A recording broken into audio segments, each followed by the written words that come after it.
Hello and welcome to The Comic Cave. I'm Ramsey, aka Captain Away, and today I'm reviewing the collection Silver Surfer, The Rebirth of Thanos. This book collects 5 issues of Silver Surfer, as well as the 2-issue miniseries Thanos Quest, which were both written by Thanos creator Jim Starlin and drawn by Ron Lim, who would go on to work with Starlin on the entirety of the Infinity Trilogy. Starlin planned to use Thanos for an upcoming story, but as those who saw my last video know, the last time we saw Thanos, 13 years before this, he was frozen in carbonite. I mean turned to stone. So they needed some kind of story to resurrect him, and what better place to do it than in the pages of the already cosmic Silver Surfer. So let's see how he does it and take this away. The series opens with Silver Surfer taking a much needed nap on this desolate planet. He wakes to find himself in Breath of the Wild. Yo, I bet there's some moblins in that skull hut. Oh, no, it's Death, sitting on a mound of skulls on a throne made of giant vampire teeth?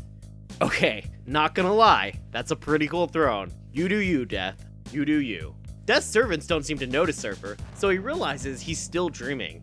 They're also carrying this locked chest, and they open it so this big scary ghost face can pop out. The face claims to be Death's most loyal servant, and promises to go to any ends in order to serve her. Before he can reveal who he is though, one of the servants interjects to say he's made these kind of promises before and failed to live up to them. Also, now there's something that could potentially stand in his way, the Silver Surfer. Surfer realizes they actually can see him right as Ghostface blasts him out of the building. The dream then proceeds to get really trippy until Surfer finally wakes up. When he does, he finds that it wasn't all a dream after all, as the frightening Ghostface is now a fully fleshed out living being. Yep, it's Thanos. You can tell cause the chair. Also, he says his name. Thanos takes Surfer on a brief tour of the galaxy, primarily looking at Earth, where he makes a surprisingly compelling and rational argument against the dangers of overpopulation. He shows the inevitable future of destruction that unchecked population growth is destined to lead to. Then he takes us to another planet called Solaria, where these peaceful little monkey guys are the dominant life form. They have no natural predators and resources are plenty, so they have no concept of war and spend their days eating and breeding. Thanos estimates that their population growth is destined to increase within a matter of generations to a point that can't be sustained by the resources of the planet. And that will lead to famine, war, and cannibalism on this once peaceful paradise. Surfer says, surely they can be taught, to which Thanos replies, they have the intelligence, but not the motivation. That message hits pretty close to home after all that talk about Earth and its overpolluting and whatnot. Well played, Starlin. Well played.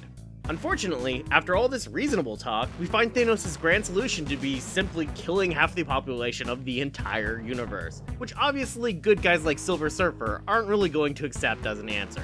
This conversation was mostly just a trick to distract Surfer anyway, as we see that by teleporting Surfer straight from Earth to Solaria, he caused him to inadvertently bring along certain bacteria and germs that would prove fatal for the Solarians, making Surfer an unwitting partner in a global genocide. Damn, Thanos, that messed up. I like that this whole conversation was mostly just meant to confuse and disorient Surfer, and we're left with the impression that Thanos doesn't really care one way or the other about population. However, in the movie Avengers Infinity War, the writers seem to take this conversation and make it the primary motivation behind everything Thanos does. So for fans of the movie, this might be the single most important issue of a comic that Thanos appears in pre-Infinity Gauntlet. Surfer leaves Thanos in order to help the world he accidentally nearly destroyed, and when he tries to find him again, he is unable. So he heads to Avengers Mansion to get some background on Thanos, and we see that Starlin hasn't lost his love of long recountings of exact panels from previous comics. Just instead of trying to condense them all onto a single page, now it takes almost a quarter of the issue. There's an interlude where we see Kronos realizes that Thanos is still alive, and so he resurrects Drax the Destroyer, who had apparently died between our last episode and this one, and has also grown to look even more like the Hulk. I love how this page says, next time, Surfer faces off against someone green and purple and hard to deal with. Who can it be? And then you turn to the next comic, and it's the Impossible Man? Nice fake out. Between the recap and the appearance of Impossible Man, I would prefer they just left this issue out entirely though. Impossible Man is an annoying cartoon madman, who basically bounces around like he's the Robin Williams genie until he's finally convinced that Surfer will try to get a sense of humor. Surfer concedes he might have a point and then adds, at the top of his head, then wonders if he made a joke. Not really, Surfer. Not really. Still unable to find Thanos, Surfer goes next to Mentor on Titan. He gives us still more background info on Thanos, though this isn't all just recaps. They're then interrupted by Drax, who also can't find Thanos, but can tell Surfer was recently in contact with him. We also see that Drax has now gone a little brain dead from all the dying and being resurrected stuff, because he wasn't enough like the Hulk already. He refuses to leave Surfer, clinging onto his board despite being smashed into asteroids and burned up by suns, so Surfer hits on the idea of heading to Earth. There he shows Drax the Fantastic Four's information machine, which he promises can locate Thanos. They then proceed to watch a lot of 60s TV programs until Drax is so distracted that Surfer can just slip away. Wait a minute, that's the intro to the Superman TV show. The Superman TV show exists in the Marvel Universe? How meta. I've got to admit, that's actually a pretty good joke. Almost makes the Impossible Man issue feel worth it. Almost. The last of the Silver Surfer issues brings in Nebula to the mix. She claims to be the granddaughter of Thanos and has taken control over the remains of his space fleet that we saw in the last episode. Thanos shows up to take back control of his army, and feels there's no connection between him and Nebula. So he freaking sets her on fire. Man, that's messed up, Thanos. She runs out of the room and manages to get to some kind of shower to stop the fire, but collapses onto the floor near death. One of her crew, loyal to her, finds her and takes her off the ship to a place she can heal. Thanos then lures Surfer to a planet whose occupants have mastered its natural geothermal energy. While the technology is impressive, it's also a precarious balancing act to keep it from blowing up the entire planet. Suspecting another trick, Surfer decides to go all out on Thanos as quickly as possible. He then goes a little too all out, leaving Thanos nothing but a charred corpse. Though he's glad the universe is saved from Thanos' madness, he also feels bad about killing him, so he packs the body up in a box and takes it home to bury it. But this time, this was the trick. As it turns out, Thanos physically altered one of Nebula's crew to look just like him, and that's who Surfer actually killed. With the universe believing he's dead, Thanos is free to pursue his real goal of collecting the 6 Infinity Stones. It seems that after death resurrected him, Thanos gazed into something called the Infinity Well, in the hopes of learning how to better serve his mistress. There he learned about the Infinity Gems. In the beginning of time was a creature that encompassed the entire universe. Since he was everything and everything was him, he was alone in the vast infinity of reality. So he allowed himself to die, but his energy couldn't be destroyed. Instead, it got divided up and materialized as 6 stones, each with a specific power over all that is. There's space, time, reality, power, mind, and soul. Most of which are currently in the possession of people called the Elders of the Universe. Though as we know, Thanos already knew about the gems, the well also informs him that they can be combined in a way he hadn't previously expected.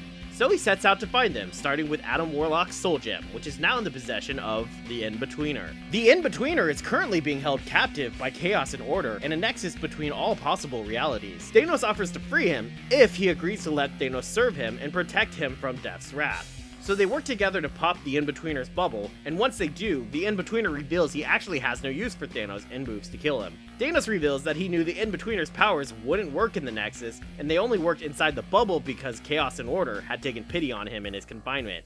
Pretty slick trick there, Thanos.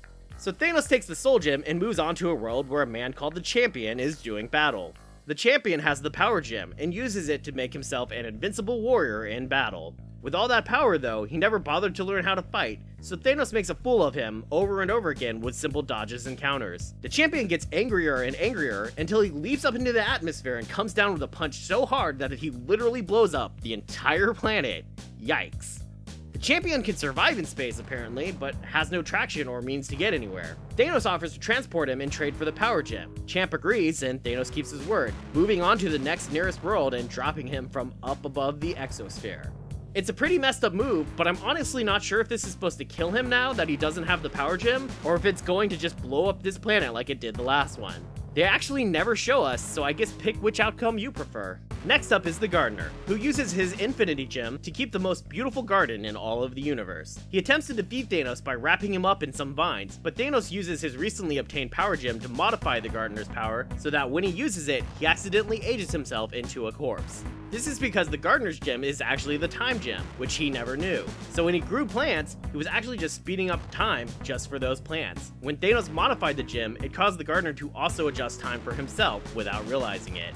I mean, I guess. It's honestly not very clear, but I guess it made sense to Starlin. Next is the Runner. Man, these Elders of the Universe sure have creative names. The Runner, as you can probably guess, is the fastest being in the universe. So much so that he can even run in space, I guess. He's impossibly fast, leaving Thanos with no chance to hit him, so instead he uses his time gem to age the runner millions of years until he's nothing but a broken, wrinkled old man. Thanos then takes his gem and in a surprising moment of mercy returns the runner to being a baby.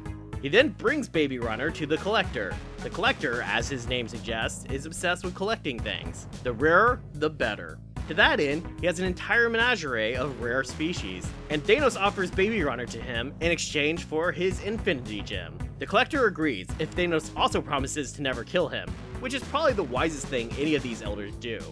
Thanos agrees and takes the gem from its case, revealing that it's the reality gem by warping reality around them. Far out, man. As Thanos is leaving though, Baby Runner suddenly returns to normal, and he's not too happy about the plans the Collector had for him. So last is the Grand Master. He's an expert strategist, game master, and gambler. He bets his Infinity Gem against all of Thanos's while they play a computer game where they battle from inside battle armor suits. The Game Master is able to keep Thanos on his toes, but still gets tricked by him. He was ready in the event that he actually did lose though, and rigged the game in his favor, causing Thanos' weapons to backfire on him, encasing him in a silicate shell. But Thanos didn't plan on risking anything, so he actually sent a robot duplicate in his place, a trick you may remember he used to distract opponents once before in his first appearance in Iron Man number 55. So outside the game, Thanos is free to move around, and he smashes the game console, which I guess kills the Grandmaster since his mind was still inside it? Whatever the logic there, this counts as a win for Thanos, so he adds the last Infinity Gem to his collection. With the Infinity Gauntlet all assembled, Thanos returns to Death to take his place at her side as her equal, which I guess means he gets his own cool vampire tooth throne. Aw, don't they just look so cute together? Only Death doesn't see him as an equal now, she sees him as a superior, and so Thanos learns the hard way that being a god is a lonely business. Poor Thanos. Time for the breakdown.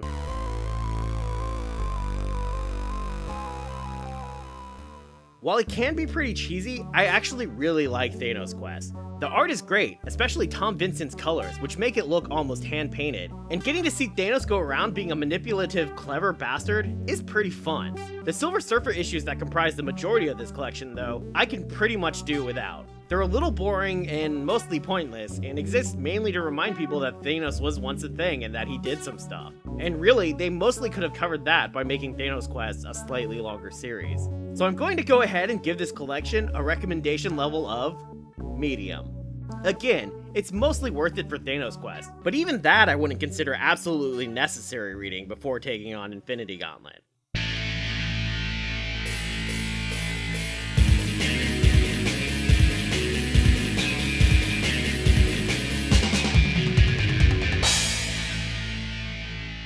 Thanks everybody for watching, and I'm super excited because next week I'm covering Infinity Gauntlet. Make sure to be here for that, and also make sure to tell me what you thought of Endgame, because it is officially out. Check it out, and I hope to see you next time right here on the Comic Cave.